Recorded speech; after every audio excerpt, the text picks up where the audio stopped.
विराट कोहलीच्या पबवर पोलिसांनी कारवाई केली आहे। बंगळुरूमधील पबवर पोलिसांनी कारवाई केली आहे। रात्री उशिरापर्यंत पब सुरू ठेवल्याने दणका दिल्याची माहिती समोर येते। तर विराट कोहलीच्या 18 कम्युन पबसह अन्य पबवर सुद्धा कारवाई केल्याची माहिती समोर येते। बंगळुरूच्या 3-4 पबमध्ये मोठ्या आवाजात गाणी वाजवली जात होती आणि त्याची तक्रार पोलिसांना मिळाली होती। त्यानंतर पोलिसांनी कारवाई केली आहे। तर विराट कोहलीचा हा पब आहे, बंगळुरूमध्ये हा पब आहे आणि या पबमध्ये रात्री उशिरापर्यंत नाचगाणी सुरू होती आणि लोकांना त्याचा आवाज येत होता। त्यामुळे बंगळुरूमध्ये पोलिसांनी या पबवर कारवाई केल्याची माहिती समोर येते आणि त्याचबरोबर इतरही 3-4 पबवर कारवाई केल्याची माहिती आहे। रात्री उशिरापर्यंत पब सुरू ठेवल्याने दणका दिल्याची माहिती समोर येते।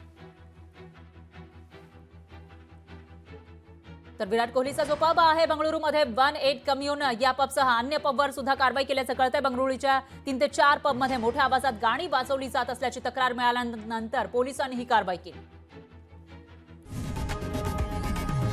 लोकशाही मराठी ऐका, पहा, जागरूक रहा।